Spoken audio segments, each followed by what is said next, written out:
Okay, तो last lecture जो कल था, कल हमने केवल यूज़र इंटरफेस देखा था। आज हम बात कर रहे हैं टेम्पलेट्स की। तो टेम्पलेट्स के लिए मैंने आपको जो छोटा सा एक ओवरव्यू देना है वो ये दिया है कि ये फ़ोल्डर के नाम हैं पुराने वर्जन में, जो इम्पीरियल टेम्पलेट के लिए फ़ोल्डर होते हैं। जो मैट्रिक टेम्पलेट के लिए फ़ोल्डर है उसका नाम यूएस मैट्रिक और इंग्लिश का फ़ोल्डर है। इन फोल्डर्स के अंदर टेम्पलेट होते हैं। इन दोनों में से जैसे 2020 या उससे पुराना वर्जन होगा तो यूएस इम्पीरियल के नाम से मिलेगा, 21 या उसके बाद होगा तो इंग्लिश इम्पीरियल मिलेगा। सिमिलर केस में अगर 21 से 20 से पुराना होगा यूएस मैट्रिक, अगर 21 या उसके बाद का होगा तो इंग्लिश के नाम से मिलेगा। फीट इंच में काम करना होगा तो इम्पीरियल टेम्पलेट, और इम्पीरियल टेम्पलेट मैंने आपको बताया कौन सा होगा, डिफ़ॉल्ट। अगर मैट्रिक में काम करना होगा तो आपको ये टेम्पलेट यूज़ करना होगा, इसका नाम होगा डिफ़ॉल्ट मैट्रिक। ठीक, ये 3 शॉर्टकट बताएं। न्यू फाइल के लिए Ctrl+N, ओपन करने के लिए Ctrl+O, सेव करने के लिए Ctrl+S। अब यही चीज़ चेक करने के लिए, देखने के लिए आप सॉफ्टवेयर पर जाएंगे। सॉफ्टवेयर पर आपके पास सबसे पहले आता है आपके पास वेलकम स्क्रीन। आप Ctrl+N प्रेस करें तो Ctrl+N प्रेस करते ही ये बोलता है न्यू प्रोजेक्ट का एक पॉपअप विंडो आता है जहाँ पर आपको टेम्पलेट फाइल कुछ दिखा रहा है। अब टेम्पलेट फाइल में बाय डिफ़ॉल्ट मैंने यहाँ पहले ही सेट कर रखा है डिफ़ॉल्ट मैट्रिक या डिफ़ॉल्ट इम्पीरियल के लिए, डिफ़ॉल्ट मैट्रिक के लिए। बट जब आप अपने सिस्टम में ओपन करेंगे, सबसे पहली कंडीशन ये है कि आपके सिस्टम में टेम्पलेट होना ज़रूरी है। होता क्या है बेसिकली, जब हम रेविट को इंस्टॉल करते हैं सिस्टम के अंदर तो कई बार उस रेविट का कंटेंट जो है वो अपडेट नहीं होता। तो उस केस में हमें उसके टेम्पलेट्स को, हमें उसकी लाइब्रेरी को अलग से डाउनलोड करना पड़ता है। अगर यहाँ पर कोई भी टेम्पलेट नज़र नहीं आ रहा है, आपको केवल नन ही ऑप्शन आ रहा है, इसका मतलब यह है कि आपके पास टेम्पलेट फाइल लोड नहीं हुई। ठीक है, अब क्या करेंगे अगर बाई एनी चांस समझिए आप टेम्पलेट फाइल नहीं आ रही हैं, तो उसके लिए आप क्या करेंगे, आपको चलना होगा सीधे गूगल पर।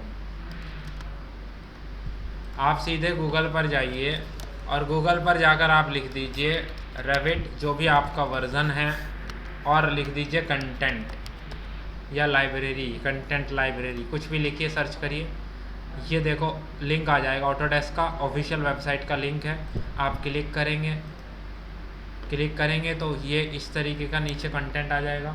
उसमें थोड़ा नीचे की तरफ हम जाएं तो देखो ये रहा यूएस इंग्लिश, क्योंकि हम जो लैंग्वेज यूज़ करते हैं वो यूएस इंग्लिश होती है। यहाँ एक फ़ाइल है दैट इज़ 1.26 GB की, आप ये फ़ाइल डाउनलोड कर लेंगे। जब आप ये फ़ाइल डाउनलोड करेंगे और वो फ़ाइल एग्जीक्यूटिव फ़ाइल है, अगर आप उस पर डबल क्लिक करेंगे वो अपने आप इंस्टॉल कर लेगा, जहाँ भी जाना है अपने आप सेट हो जाएगा।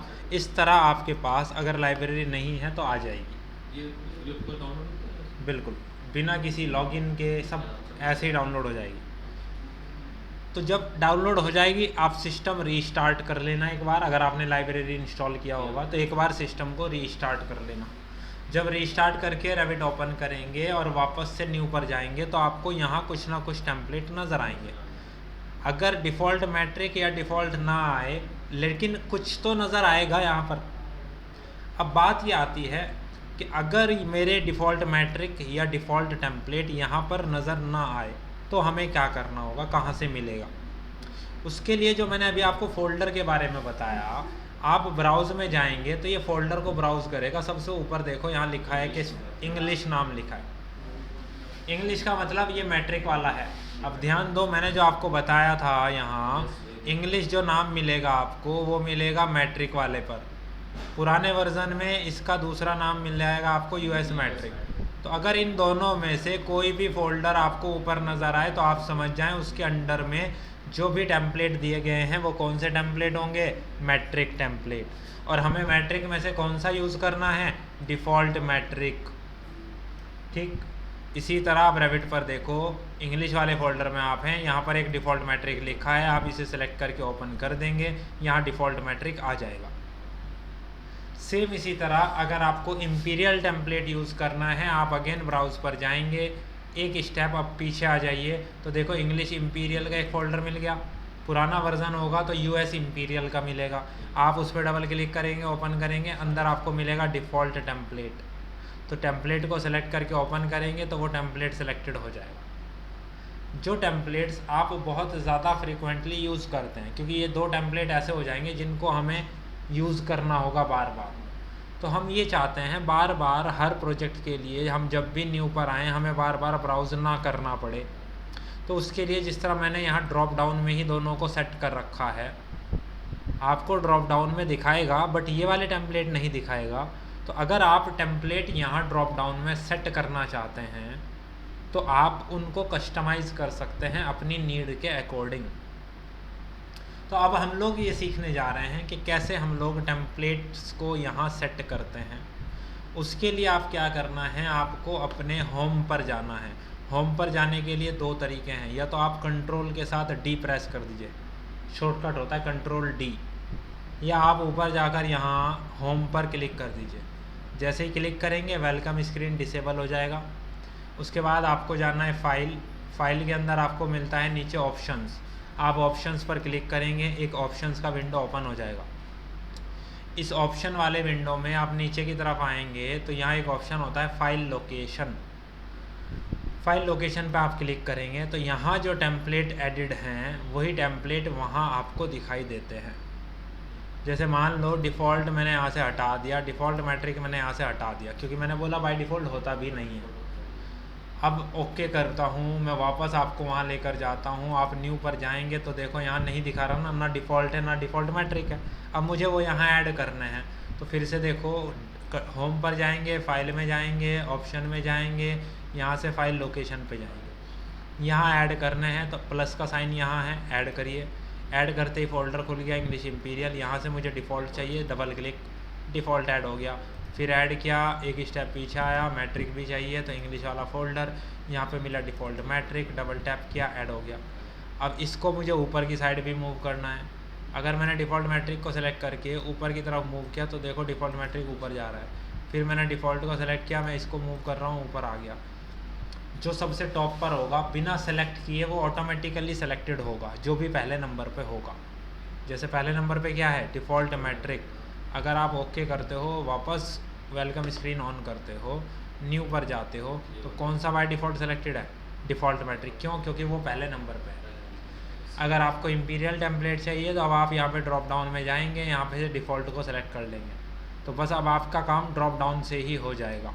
ये बताइए मुझे, इतनी बात आपको क्लियर है कि किस तरह टेम्पलेट को हम यहाँ सेट करके छोड़ सकते हैं जिससे हम आगे यूज़ कर सकें। ठीक है ना, उस टेम्पलेट को सेलेक्ट करिए। फ़िलहाल हम डिफ़ॉल्ट मैट्रिक लेते हैं, ओके करते हैं, क्योंकि मैक्सिमम काम अब आप देखते हैं वो मैट्रिक में होता है, मिलीमीटर में होता है। पहले काम मैक्सिमम फीट इंच में हो जाता था, अब मिलीमीटर में होता है। इसका रीज़न ये है कि मिलीमीटर में आपको ज़्यादा अच्छी एक्यूरेसी मिलती है एज़ कम्पेयर टू फीट और इंच, और ग्लोबली एक्सेप्टेड रहेगा। नाउ हम जैसे ही टेम्पलेट सेलेक्ट करके ओपन करते हैं तो हमारा कंप्लीट इंटरफेस ओपन हो जाता है। हमने कल डिस्कस किया था, यहाँ क्विक एक्सेस टूल बार है, यहाँ टाइटल बार है, यहाँ इन्फो सेंटर होता है। उसके बाद नीचे हमारे कुछ टैब्स आते हैं, उनके अकॉर्डिंग नीचे के रिबन्स हैं। रिबन के बाद नीचे की तरफ आएँ तो यहाँ लेफ्ट हैंड साइड पर हमने प्रॉपर्टीज़ टूल बार सेट किया था, राइट हैंड साइड पर हमने प्रोजेक्ट ब्राउज़र को सेट किया था। बीच वाला हमारा वर्किंग एरिया है। यहाँ पर 4 सिंबल आपको आइकन नज़र आ रहे हैं। ये चारों आइकन कौन से होते हैं, एलिवेशन के। राइट से देखते हैं तो ईस्ट है तो उसके अपोजिट हो जाएगा वेस्ट। ऊपर से नीचे की तरफ देखते हैं ये नॉर्थ है तो उसके अपोजिट हो जाएगा साउथ। ये चारों एलिवेशन आपको प्रोजेक्ट ब्राउज़र में भी नज़र आते हैं, ईस्ट, नॉर्थ, साउथ, वेस्ट। अगर आपको किसी एलिवेशन पर जाना है तो एक क्लिक से काम नहीं चलेगा, आपको डबल क्लिक करना होगा। जैसे ही आप डबल क्लिक करेंगे आप एलिवेशन पर चले जाएंगे। जैसे अब आप साउथ एलिवेशन पर हैं। क्लियर इतना?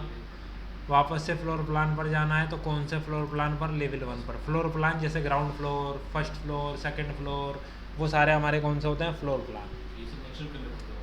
ऑलरेडी आते हैं ना टेम्पलेट में, ऑलरेडी बने हुए आए हैं 2। अगर आपको मान लीजिए 10 स्टोरी बिल्डिंग बनानी है तो हमें उसके लिए फिर लेवल भी डिफ़ाइन करना पड़ेगा पहले, तो वो धीरे धीरे आगे बढ़ेंगे। अब मान लीजिए मुझे यूनिट सेट करनी है, और यूनिट ऑटोकैड के लिए अंदर अगर आप सेट करते हैं तो क्या शॉर्टकट होता है, UN। सिमिलरली यहाँ मैंने UN जैसे ही प्रेस करूँगा मैं UN, तो मेरे पास प्रोजेक्ट यूनिट्स ओपन होंगी। अगर मैं UN प्रेस कर रहा हूँ, आई डोंट नो क्यों काम नहीं कर रही हैं। ओके, अभी मैनेज में चलते हैं। मैनेज में जाने के बाद आपको यहाँ पर एक ऑप्शन मिलेगा प्रोजेक्ट यूनिट्स, ठीक है। प्रोजेक्ट यूनिट्स पर आप जाके क्लिक करेंगे। अच्छा, आप जब वर्जन पे काम करेंगे तो आप UN प्रेस करना, आराम से यूनिट ओपन हो जाएगी, कोई दिक्कत नहीं है। ऑटोकैड में और रेविट में फ़र्क क्या होता है? फ़र्क ये होता है कि देखो वहाँ पे तो आपको UN के बाद एंटर करना पड़ता है ऑटोकैड में, बट यहाँ रेविट के अंदर इसको हटा दो, एंटर को, इसकी ज़रूरत नहीं है। जैसे ही आप U के बाद N प्रेस करोगे, यूनिट कमांड ऑटोमेटिकली ओपन हो जाएगा। वहाँ जब आप UN एंटर करते हो तो ड्राइंग यूनिट ओपन होता है। यहाँ जब आप UN प्रेस करोगे प्रोजेक्ट यूनिट ओपन होगा। प्रोजेक्ट यूनिट में फ़र्क यह है कि देखो यहाँ पर एक लेंथ का ऑप्शन आ रहा है कि लेंथ आप मिलीमीटर में मेज़र कर रहे हो, मिलीमीटर में मेज़र कर रहे हो। आप यूनिट बदल भी सकते हो, सेंटीमीटर, मीटर। यहाँ पर एक राउंडिंग दिया गया है कि डेसिमल के बाद कितने प्लेस तक आप एक्यूरेट वैल्यू लेना चाहते हैं। हमने यहाँ से सिलेक्ट किया कि हम 2 डेसिमल प्लेस तक एक्यूरेट वैल्यू लेते हैं।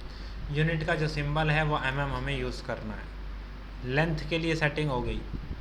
अब ऑटोकैड में क्या होता है, जैसे ही आप यूनिट मिलीमीटर में लेते हैं तो वो एरिया भी mm स्क्वायर में बताता है, वॉल्यूम भी mm क्यूब में बताता है। यहाँ ऐसा नहीं है, आप अलग अलग यूनिट सेलेक्ट कर सकते हैं। आप चाहते हैं कि हमें लेंथ मिलीमीटर में मेज़र करनी है, एरिया स्क्वायर फीट में मेज़र करना है, वॉल्यूम मीटर क्यूब में मेज़र करना है, आप कर सकते हैं। जैसे एरिया पर आए आप, एरिया मीटर स्क्वायर में दिया गया है, आपने बोला नहीं मुझे स्क्वायर फीट में मेज़र करना है, आप स्क्वायर फीट सेलेक्ट कर लो, यहाँ से एक्सेप्ट कर लो।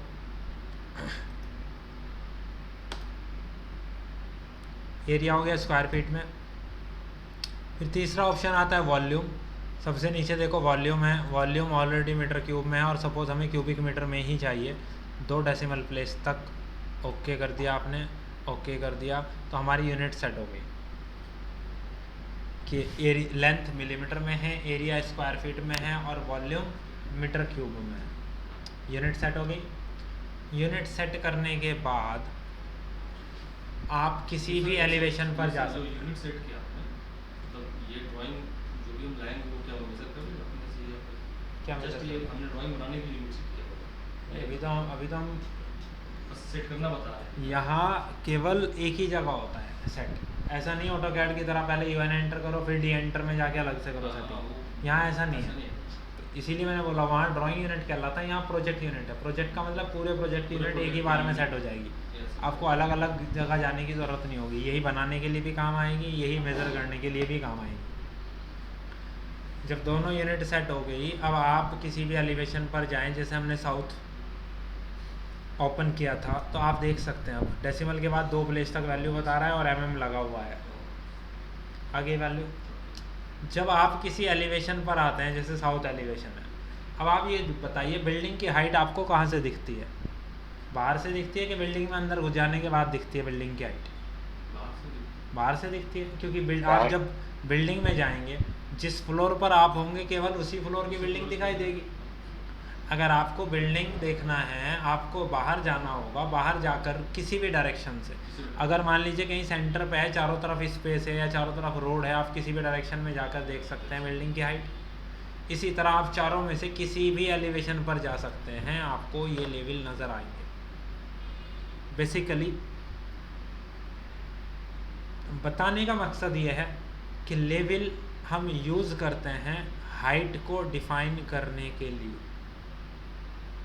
लेवल का हम रेफरेंस लेकर के बिल्डिंग को या बिल्डिंग के किसी कंपोनेंट को, जैसे वॉल है या कोई कंपोनेंट है, डोर है, विंडो है, हमें कहाँ लगाना है, कौन से लेवल पे लगाना है, इसी से हम डिफ़ाइन करेंगे कि कौन से फ्लोर पे हम लगा रहे हैं।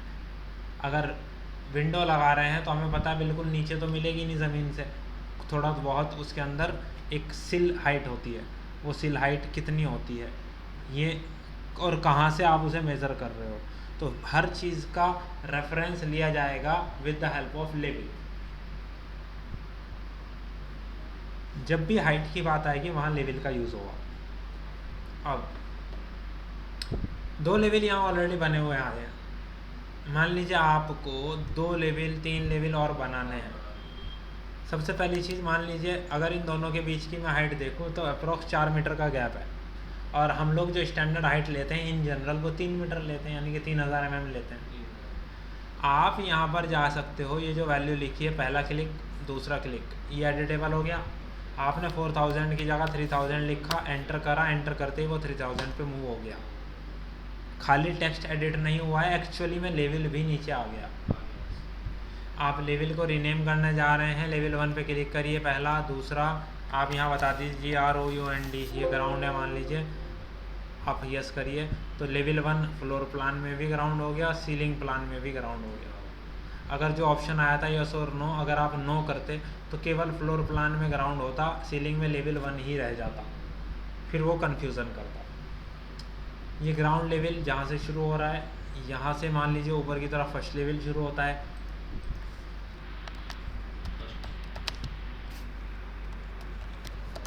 आपने इसको फर्स्ट फ्लोर बोला, यस कर दिया, ये आ गया फर्स्ट फ्लोर, ठीक है। अब अगर यहाँ हम देखें, फर्स्ट फ्लोर ऊपर है, ग्राउंड नीचे है, बेसिकली पहले ग्राउंड आना चाहिए फिर फर्स्ट आना चाहिए, क्योंकि और ये रेविट क्या करता है, रेविट अल्फ़ाबेटिकल ऑर्डर में लगा देता है। अब डिक्शनरी के अकॉर्डिंग F पहले आता है, G बाद में आता है, S उसके बाद आता है, उसने उसी तरह लगा दिया। अगर आप रीनेम करना चाहते हैं अल्फ़ाबेटिकल मतलब फ्लोर वाइज हाइट के हिसाब से, तो आप क्या कर सकते हैं, आपको कुछ नंबर उनसे पहले ऐड कर दो। जैसे पहले मेरे पास ग्राउंड है, मैंने ऐड कर दिया, फिर मेरे पास फर्स्ट है, मैंने वो ऐड कर दिया 2। तो इस तरीके से आप एक ऑर्डर में लगा हुआ होगा कि आप नीचे से ऊपर की तरफ जा रहे हैं तो आपको ground, first, second, third, fourth, roof इस तरीके से मिलेंगे। अगर आप ये नंबर नहीं लगाएंगे तो वो बाय डिफ़ॉल्ट अल्फ़ाबेटिकल ऑर्डर में ही लगाएगा। क्या बात क्लियर है? अब मान लीजिए आपको 4 स्टोरी बिल्डिंग बनानी है, 4 स्टोरी। अब आपने बोला ग्राउंड तो यहाँ से बनेगा, फिर फर्स्ट भी बनेगा, सेकंड भी बनेगा, थर्ड भी बनेगा, फोर्थ भी बनेगा। फर्स्ट कहाँ तक जाएगा, एक लेवल चाहिए, वहाँ से सेकंड शुरू होगा, फिर थर्ड शुरू होगा, फिर फोर्थ शुरू होगा, और फिर फोर्थ जहाँ ख़त्म होगा। हमें यानी कि 4 लेवल चाहिए, लेवल बनाना पड़ेगा। अब लेवल कहाँ दिखाई दे रहा है आपको, एलिवेशन में, तो जाहिर सी बात है लेवल बनाने के लिए आपको एलिवेशन पे आना पड़ेगा।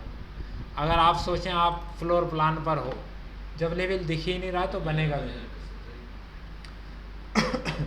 फिर भी आप आर्किटेक्चर टैब में सबसे आखिर में देखो, यहाँ लेवल 1 कमांड होती है जो डिसेबल्ड पड़ी है, अभी काम नहीं कर रही। ठीक, जैसे ही मैं एलिवेशन पर जा रहा हूँ देखो लेवल एक्टिवेट हो गया। यहाँ शॉर्टकट दिखा नहीं रहा है, कुछ प्रॉब्लम है 2023 में, कभी काम कर रही हैं कुछ चीज़ें, कुछ नहीं कर रही, क्योंकि नया नया वर्जन है, कुछ प्रॉब्लम्स हैं।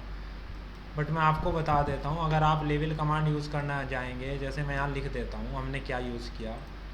मैंने आपको इससे पहले जो बताया वो बताया प्रोजेक्ट यूनिट के बारे में।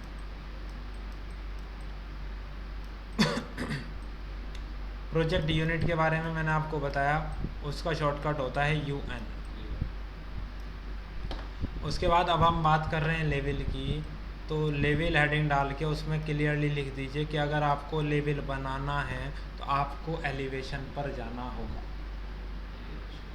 एलिवेशन पर जाकर ही आप लेवल बना पाएंगे। और लेवल कमांड या तो आप सेलेक्ट कर लीजिए जैसे मैंने दिखाया, या इसका शॉर्टकट होता है LL। अगेन वही, एंटर की ज़रूरत नहीं, आप डबल L प्रेस करेंगे, लेवल कमांड एक्टिवेट हो जाएगा। ये दोनों चीज़ अपने पास लिख लीजिए, प्रोजेक्ट यूनिट के लिए UN और लेवल के लिए LL। बस लेवल में आपको ये ध्यान रखना है, ये नोट लिख लेना है कि लेवल आप बनाने के लिए एलिवेशन पर जाना ज़रूरी है। अगर आप एलिवेशन पर नहीं जाएंगे तो लेवल कमांड एक्टिवेट नहीं होगा।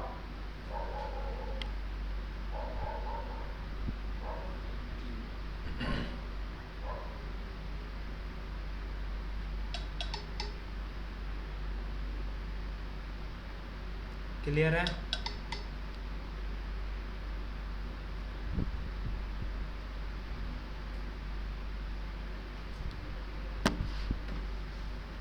यस रेहान, क्लियर है? Yes clear. ओके, नाउ अब वापस आते हैं रेविट पर। हमने देखा लेवल के लिए मैंने बताया शॉर्टकट है डबल एल। जब आप प्रेस करेंगे लेवल कमांड एक्टिवेट हो जाएगा। मैं यहाँ से सेलेक्ट करता हूँ लेवल। जैसे ही मैं लेवल को सेलेक्ट करूँगा, ऊपर का जो रिबन टूल बार है वो बदल गया है। ये लेवल कमांड के हिसाब से सेट हो गया है, क्योंकि अब आप लेवल कमांड में आ गए हैं। आप देखो लेवल कमांड सेलेक्ट करते ऊपर ड्रॉ का एक पैनल है। इस ड्रॉ पैनल में दो तरह के ऑप्शन दिखा रहा है। पहला ऑप्शन है लाइन, दूसरा ऑप्शन है पिक लाइन। लाइन 0 से बिल्कुल कोई भी लेवल ना हो, आपको बनाना हो, बेटर है लाइन लो। लाइन कैसे काम करेगा आपको पता है। आप जैसे कर्सर लेकर यहाँ होगे तो देखो वो ट्रेस कर रहा है उस पॉइंट को, डैश लाइन दिख रही है। जब ट्रेस कर रहा है, आपने बोला पहला पॉइंट, आपने इधर पकड़ के खींचा, जब एंड पॉइंट को ट्रेस करेगा, जब दूसरा पॉइंट, तो लेवल बन गया। जैसे ही वहाँ से यहाँ तक आपने बनाया, एक लेवल बन गया। लेवल बनाने के बाद आप चाहते हो इसकी हाइट भी सेट करना, तो वही है, आपने वहाँ जा कर के 6000 दे दिया। आपने इसका नाम देना है, आपने यहाँ जा कर के उसको नाम डिफाइन कर दिया। हो गया। अब इसी तरह मान लीजिए मुझे लेवल बनाने हैं 3000 के गैप पे, तो लेवल पे जाओ। इस बार मैं लाइन नहीं, यहाँ से पिक लाइन लेता हूँ। पिक लाइन लेकर के यहाँ ऑफसेट का एक ऑप्शन है। ऑफसेट कितने पे करना है? 3000 पे। अब कर्सर को लेके यहाँ जाना। अब कहाँ दिखा रहा है? ऊपर डैश दिखा रहा है, तो ऊपर ही आएगा, क्लिक कर दो। ऐसे बढ़ते भी जा सकते हैं। अब वापस से क्लिक कर दो। अब वापस से क्लिक कर दो। जितने भी स्टोरी बनानी है उतने ही स्टोरी बनाने के लिए आपको एक ज़्यादा लेवल बनाना पड़ेगा, क्योंकि सबसे ऊपर वाला मान लीजिए 5वां फ्लोर है, तो 5वां ख़त्म तो लेवल 6 पे होगा ना जाके। तो अगर 5 फ्लोर की बिल्डिंग बनानी है तो कम से कम 6 लेवल बनाने पड़ेंगे, क्योंकि छठा लेवल उसका टॉप, उसका रूफ बताएगा कहाँ। बात क्लियर है? इन दो तरीके से आप लेवल बना सकते हैं। दोबारा से देखिए, लेवल में जाएंगे, यहाँ से लाइन वाला ऑप्शन चूज़ करेंगे, तो आपको 2 लेना है। पहला पॉइंट ये, दूसरा पॉइंट ये। अगर आपको ऑफसेट लेना है तो पिक लाइन लीजिए, यहाँ ऑफसेट में जाके बता दीजिए जितना भी ऑफसेट लेना है। आपने मान लीजिए मैं यहाँ वैल्यू mm में है जैसे, और आपको कोई बताए कि यार 7 फीट पे ले लो, तो आप ऐसा भी कर सकते हो। आप यहाँ जाके लिखो 7 फीट, एंटर, वो अपने आप उसे mm में बदल देगा। तो इस मामले में भी स्मार्ट है, आप किसी भी यूनिट में वैल्यू दे सकते हो। आपने जा कर के यहाँ लिख दिया भैया हमें चाहिए 60 इंच, एंटर, वो अपने आप उसे कन्वर्ट कर देगा। जब आप बता देंगे नीचे जाइए, इससे ऑफसेट ले रहा है, अगर मैं ऊपर क्लिक करूँगा तो वहाँ से ऑफसेट ले रहा है, लेकिन मुझे यहाँ से ऑफसेट लेना है, मैंने क्लिक कर दिया, बन गए 2 और लेवल। अब मान लीजिए लेवल 7 है, इसको मैंने बोला मुझे चाहिए प्लेंथ। जो लेवल 8 है वो मुझे चाहिए फुटिंग। तो दोनों लेवल बन गए। उसके बाद उनकी वैल्यू मान लीजिए ये चाहिए मुझे 1200 पे, ये प्लस के 1200 चला गया, ध्यान रखना प्लस होगा तो ऊपर चला जाएगा, तो माइनस के 1200 करके एंटर कर दो, ये प्लेंथ आ गया। उसके बाद फुटिंग की बात करते हैं, तो फुटिंग हो गया मान लीजिए ये हो गया हमारा, बेसिकली 1200 भी बहुत ज़्यादा है। ये प्लेंथ तो मानिए आप है हमारा 600 पर, और ये जो फुटिंग है हमारा वो है मान लीजिए हमारा 1500 पर आ गया। अब लेवल तो सेट हो गए, लेकिन जो इनके टेक्स्ट हैं वो एक दूसरे के ऊपर ओवरराइट से हो गए, मर्ज हो गए एक जगह। अब इनके टेक्स्ट के बीच गैपिंग क्रिएट करनी है, तो लेवल को सेलेक्ट करो।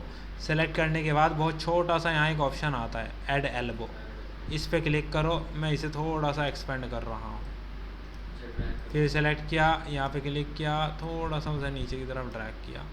इस तरीके से अब आपको थोड़ा विजिबिलिटी बेटर मिल रही है उनकी।